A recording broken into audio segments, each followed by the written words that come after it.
শুনুন, মকসুদুল মুমিন বইয়ের একটা হেডলাইনটা হচ্ছে অবিবাহিত ছেলে মেয়ের পড়া নিষেধ। যেই দেখে সেই পড়তে চাই, আছেই বাকি কি বা আছে এখানে? সবারই মন চায় পড়তে। দেখা যাচ্ছে লেখা আছে, ভরা পেটে স্ত্রী মিলন হলে সন্তান ভ্যাংচা হয়,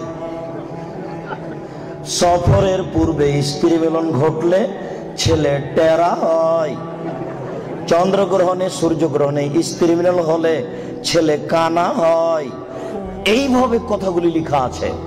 মহান আল্লাহ বলেন, নিসাউকুম হারসুল লাকুম ফাতু হারসাকুম আন্না শিতুম। পৃথিবীর মানুষ, তোমাদের স্ত্রী তোমাদের জমি, তোমরা তোমাদের স্ত্রীর নিকটে আসো তোমাদের ইচ্ছা মতো। সকালেই কি, বিকেলেই কি, দুপুরেই কি, ভরা পেটেই কি, সফরের পূর্বেই কি, সূর্যগ্রহণ লাগলেই কি, আর চন্দ্রগ্রহণ লাগলেই কি, আমি আল্লাহ বলছি তোমাদের স্ত্রীর কাছে আসো তোমাদের ইচ্ছা মতো। অসম্ভব, এ কথা মিথ্যা। কিয়ামত পর্যন্ত সময় থাকলো।